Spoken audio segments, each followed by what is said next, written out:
皆さんこんにちは。日本将棋連盟棋士七段の村中俊一です。今回はですね、将棋王座指しました対局の解説編をお届けいたします。戦型がですね、相手の方の先手向かい飛車に対して私がね、持久戦にね、駒組みを進めていきました。序盤のね、最初の10手ほどが水面下で大きな変化がありまして、この辺りをね、ちょっと大盤で分かりやすくね、皆様に解説しながら進めていきますので、最後までごゆっくりお楽しみください。はい、ではね、大盤の方で対局振り返っていきたいと思います。本局私後手番ですので、将棋オーツの画面とはね、前後逆になりますが、そういった形でね、また楽しんでいただければなと思います。先手相手の方8七六歩、8四歩に7一角と。ちょっと変わった手なんですけれどもね、これも一つ、プロの公式戦でも、指されたことのある形ですね。で3四歩、そしてね8八飛車と、さあ何気なく進んだね、後手しかまだ進んでないんですけれども、もう一つポイントの場面なんですね。角道が止まってればね、穏やかなんですよ。振り飛車っていうのはね、こう角道が通っていることがもう一つ大きなもうポイントでして、これでね、後手の方から7一角成と交換して同桂に4五角と。これね、ちょっと強い方ならね、有段者の方はすぐ見える手筋だと思うんですね。これで両成があると。でこっちら受ければ取るし、当然ながらこちらを受ければこちらになるということで、これでね、もう早くも後手がポイントを稼げそうなんですが、この瞬間に6五桂という手があるんですね。鬼殺し戦法のような手なんですけれども、ここに桂馬ね、角を成れば5三桂ならずとやられてね、馬は大きいんで、これもね戦えなくはないですけど、やはりこう桂馬で金取られるのは痛いんですよね。痛い。なので6五桂に何かね5三の地点を受けたいんですけれども、この受け方が難しいんですね。せっかくのところ受けるだけなら6二銀で受かるんですが、その瞬間に5五角と、この手がね非常に嫌な手でして、香取りなんですけれども、この香取りがね実は受からないんですね。この銀がね上がってなければ2二銀と上がってこう飛車の動きでぴったり受かるんですけれども、6五桂からこう飛車の動きを止めた後に角打たれるとね、馬が作れるのはさっき後手のねポイントだって言ったんですけど、馬作るよりやっぱり香を取られながら馬作られちゃうんでね、これは後手が困ると。他の受け方もね実は難しいんですね。桂の時に例えば5二飛車と回っても5五角と打たれると、2二銀の時に5三桂成とね破る手がありまして、同飛車2二角成と。もちろんこれでね飛車も角も成れるんでね、戦えることは戦えるんですけど、やっぱりこれ収まってくるとやっぱり馬で桂香を取られちゃうんで、これも後手が苦しくなります。ですので角交換してね、こう4五に角を打てばリードを奪えそうに見えるんですが、6五桂という手があって、騙したつもりが騙されたじゃないですけれども、これはね結構先手もね十分戦えるんですよね。ですのでね、実戦は私はここで1四歩とついたんですね。でじゃあこの手がねどういう意味か全然関係なさそうに見えるんですけど、重要な意味がありまして、例えばこの1四歩に、2つ方法があります。1つは本譜のようにね、もう別に1筋位取られてもいいよっていう指し方、これ一番普通で、もう1個はね突かれてやっぱ突き越されたくないですよね。だから受けて指したらどうなんだと。で受けて何もなければこの1四歩っていうのは大した手じゃないんですけど、こうやっておいてから7一角成がこうなるんですね。で同桂4五角と、じゃあ今回のチャレンジね、さっきのチャレンジうまくいかなかったんですが、今度はどう違うかね、やっぱり6五桂飛んできますよね。で6二銀と上がります。同じですね。これ角打たれて、さっきはこれで後手困るよって話をしたんですが、この時ですね、この時に1三香とねここに逃げれるんですね。さっきはこうなんで1二香と逃げても1一角成で絶対取られちゃってたんですけれども、1三に逃げることによって、例えば1一角成でても3二銀と受けております。さあ先一足先に馬を作られたんですが、この角がねまだ慣れてないんですけど、絶対まだ慣れますね、どっちかにね。で慣れた後にもう一つ大きなポイントがありまして、この桂が取れそうなんですね。この桂が例えば1上げますね。例えば銀上がったとします。で歩を取りましたと。で馬の作り合いなんですが、歩を多くまず持ってるっていうのは一つですね。でもう一つはこの桂が次歩を突くと取れそうなんですよね。でこれ香車がこう桂馬の紐のついたところに逃げたのがミソで、これですとね香車取られてるんで全然話が違うんですけど、香車が逃げてるんでこれは逆に今度は騙したつもりが騙されたつもりが騙した、もうごちゃごちゃなんですけど、これ後手が成功するということです。ですので、すいませんちょっとね複雑な事情でちょっと序盤早々時間を使った解説になるんですが、この8八飛車っていうのは8八角7七角成同桂4五角すぐチャレンジするとね後手先手の術中にはまるんですけど、一回こう1四歩とついてねさりげない8歩なんですけど、どうしますかと、これでも1六で頑張ってきますかと、頑張ってきたら交換して4五角で私は応戦しますと。で実戦は6八銀と、さっき言った第2の2つの手なんですね。突き越されてもいいよって手だったんですが、これだったら1五歩とついて、別にねこう4五角の筋は消えちゃったけど1五歩と位を取った手を生かして持久戦にしますよというのが私の考え方です。ちょっとお分かりいただけましたが、ちょっと複雑なんですけれども、当然ながら何か6二銀とやって6八銀と上がって、これから1四歩ですと4五角が消えるんで相手の方に受けられちゃうってことですよね。お分かりいただけますかね。この4五角が残った状態で1四歩とつくのが必要な手ってことですね。これですと4五角あるから受けたら受けにくいと。で6八銀なら1五歩とすかさず突き越して、まあこれで角は打てなかったけどゆっくり指そうじゃないかっていうのが狙いですね。これはプロの実戦でも、多く指されてるやり取りなので、ちょっとね今回時間を使って解説させていただいたんですけど、皆さんもね参考になればと。ちょっと高度なやり取りなんですけれどもというあたりです。でここからね穏やかになります。はい、相手の方は一応くつくとね激しい将棋だったんですが、これで位を取った私がいいのか、別にこの歩はね取られるぐらいはいいよというのでね一局になるかという将棋ですね。で1五歩に対して4八玉で6二銀3八玉4二玉2八玉3二玉と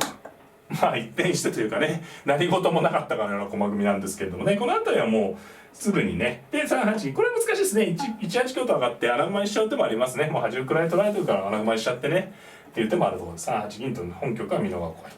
囲いで5二金右5六歩5四歩で5八金左8五歩5七銀5三銀と、よくあるっていうかね、ここの角道が止まってないのが一つポイントですけれども、美濃囲い対後手のね船囲いとかここなんですけど、この端の位の2手がねどうなるかってことですよね。そこが一つ後手のポイントとなるのか、ちょっと駒組みの遅れをね招いてしまうのかってとこですね。はい。で、5線4六歩とで7四歩3六歩、この辺りから後手の指し方がまた難しくなってきますね。8の位を取って船囲いまでは自然なんですけれども、角道を自分の方が止めてしまうのは簡単な解決方法なんですが、止めてしまうと先手から5五歩とかね何か、便乗してたわけじゃないですけれども動かれてしまう可能性があると。といってねちょっとこう深く囲いにくいんですよね、角が詰まってる。交換しちゃうのも一つの解決方法ですけどね、7七角成同桂例えば4二銀上がるとかね、これは一つの将棋ですね。実戦は2四歩というのはね角道を角交換しないで駒組みを進めていくという手です。で2四歩に対して、相手の方は4七金と高め取りしたんですが2三玉と、上がりましてね角を移動せずに王様を囲っていくと。で相手の方は2二角成と、これはね当然先手としてもやってみたい手で、同銀ですとね美濃囲いに組めなくなりますし、実戦の同玉ですと一回2三玉と上がってるんで後手もね手損になる意味があるんですね。ただし私の方としてもね先手が7七角と一回上がってからさらに交換してきてくれてるので、損得なしに近いというようなイメージのね指し手ですね。はい、で同玉と取りまして、2六歩で3二銀と上がって、で次の手ですねこのままねもうじっくりなんていうんですかこうお互い同じような仮想図ですけどね、例えば同じようなこう形に進んだと仮想図でこうなってみるとどうですかね。この端の位大きいですよね。やっぱりこう受けていれば互角こうついてあるとね別にこれで潰れる潰れないではないですけど、やはりかなり気分がいいのでねこういう展開になると先手も主張がなくなるということで、相手の方がねちょっと突っ張った手というかね主張してみました4五歩とこれはでも非常に筋のいい手だと思います。こちら端で手が進んでる分中央部分のね指し手が遅れてると。4四歩同歩同銀には7一角と打つ手でね飛車銀両取りで反撃として用意されてるので、4五歩が伸びすぎになるということが少ないよっていう手ですね。で4五歩に対して私2三銀と銀冠に進めます。で2七銀。対局編の時も言ったんですけれども、銀冠に組む上がる瞬間ってすごく怖いんですよね。だから慎重に上がる必要があるっていうのと、相手が上がってきた瞬間に自分も上がるっていうのは一つの呼吸ですね。というのも相手から動いてきづらいですからね、相手も離れ馬なんでね。なので相手が銀冠にしてきたタイミングで銀冠に組みに行くっていうのは一つポイントの手順ですね。で3二金、3八銀、3八金で3三桂で4六銀、4二金右と、局面がねどんどんに詰まってきました。で、9六歩と突いたんですね。さあどうですかね。このくらいが大きいか、この綺麗なね4六銀型が大きいかですね。これ9六に対しては9四歩と受けたんですが、7九角というね筋をやってしまう手もありましたかね。これ一つ狙い筋でして、どちらですか、8六歩同歩の7九角の方がいいかな。どっちもあるんですね。こう打って飛車が縦に逃げれば角成ってね飛車いじめられそうだし、飛車が寄れば角をね叩き切ってしまってね同金に8六飛車と。これも考えられましたね。王様は非常にコンパクトなんでね、8八歩と受ければ銀と歩を持ってるんでね8七歩という感じでね突破していってね、これも有力だったと思います。実戦は9四歩とねじっくりこう受け指したんですけどね。で3七桂と。ここでも今の変化を踏み込む手もあったんですが、7三桂がね実はちょっと狙ってた狙いね、この後見ていただくと分かるんですけど、狙っていた手で、この桂跳ねたとね飛んでっても何も効いてないからなんかねあんまり効いてなさそうに見えるんですけど、この後の仕掛けをね見た手だったんですね。で先手の方もねこうなってみると結構難しいんですよね、動かすところがね。3五歩同歩同銀は7九角と打たれちゃいますしね。で7七桂と対抗したいんですけど、これちょっとね先手も怖い格好なんですよね。桂馬の頭がね薄狙われそうですしね。7七桂もあったとは思います。あと5九角と打てば6六角で受かるんでね、これを7七桂と飛んどく手ももしかしたらあったかもしれないです。実戦は6六角と打ったんですけど、ちょっとこの手危険だったかもしれないですね。結果的にねこう打ってこう小瓶を狙ってね、この4六銀と相性は非常にいいんですが、この瞬間にね6九角というのが私の狙いのね手になったわけですね。で銀冠に対してここに角、要するに先手からいくと、この形はできないですけど、金が上にある形でこういうところに打つ角っていうのは絶対に何ていうんですかね、タダで取られないんですね。取られる時に金か銀と変わる格好なので、ぜひぜひね積極的に狙ってほしい手なんですね。もちろんタダ打って取られちゃうんじゃよくないんですけど、この場合はこう打つことで、タダで取られないということと、この桂を飛んでるのがねミソなんですね。実際5七金って言ったんですけど、6八飛車とねこの角成りここになられちゃうとあっという間に苦しくなるんで、受ける方法が6八飛車から実戦の5七金しかないわけですね。で6八飛車ですと8六と突く手がありましてね、でこの時にこう切れるのが大きいんですね。いくらこの飛車先破れるといっても、この角を例えばタダで取られちゃうとまずいんですが、取る時に例えば4八金と引いても金とこう絶対に交換になると。で歩を成っていく。これはねやはり金と歩ですからね、持ち駒がね。で角金交換なんですが飛車先は破れるということでね後手優勢です。実戦はただこちらの方がね、こちらの進行の方が良かったと思います。実戦は5七金と、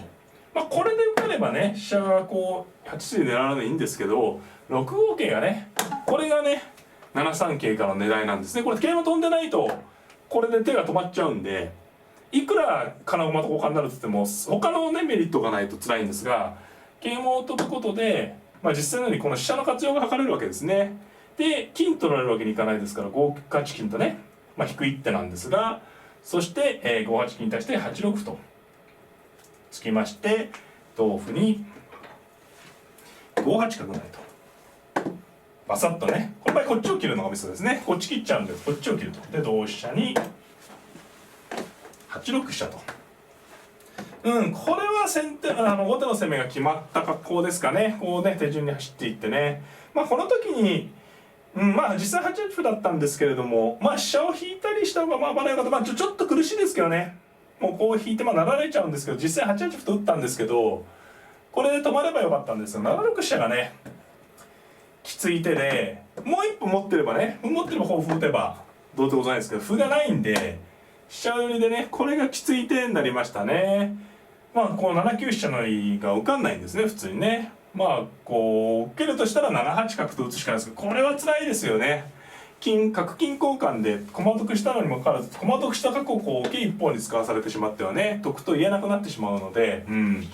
これではっきり後手優勢仕掛けは成功しましたね。で実戦は2五歩と突いたんですけど、ちょっとね本局錯覚があってね、この後急転直下の終局となります。7九飛車成とねなって、この2五歩でも苦しい角打って我慢するかね。5九飛車と引く手がねあるんですけど、これ7八飛車成で、こうなるんであればこの時に飛車を引いた方がこうなれないんでね、深くねここにならした方が良かったかなっていうことですね。実際はちょっとこれも苦しい形でね2五歩と突いたんですけど、これ一歩入れば打てるんですけど、先に7九飛車成が回りまして、実際はね2四歩と取ったんですけど、これがね最着というかね2九金と打ってね一気の詰みになりましたね。端の位がねなんと最後きっちり行きましたね。これ端の位がついてないとね2九金打っても1七玉で決定だとまではいかないんですが、味が詰まってましたんでね、実戦はこの2九金も持ちまして投了となりました。以下はね1八玉と逃げるしかないんですけど、1九金と寄れば2八玉に2九竜と回れば詰みということでね、結果的にこう序盤のね駆け引きの末に、手にしたね一筋の位が生きて、私の勝ちとなりました。はい、いかがだったでしょうか。ご覧いただいた通りね、向かい飛車だったんですけど、最初の本当に後手進んだところですね、その辺りからの変化は非常にね難しいところでね、ちょっと面白い変化なんですよね。ですので、ちょっと初心者初級者の方にはちょっと難しいかもしれないんですが、ある程度ね、上級者有段者の方はね繰り返し見ていただいてね、先手番として使う方法もありますし、逆にね相手にさせられた時に、ちょっとした形の差でね優劣が変わることがあるんでね、その参考になればなと思っております。この動画が良かったなという方はグッドボタンを、チャンネル登録の方もぜひぜひよろしくお願いいたします。それではまた、さようなら。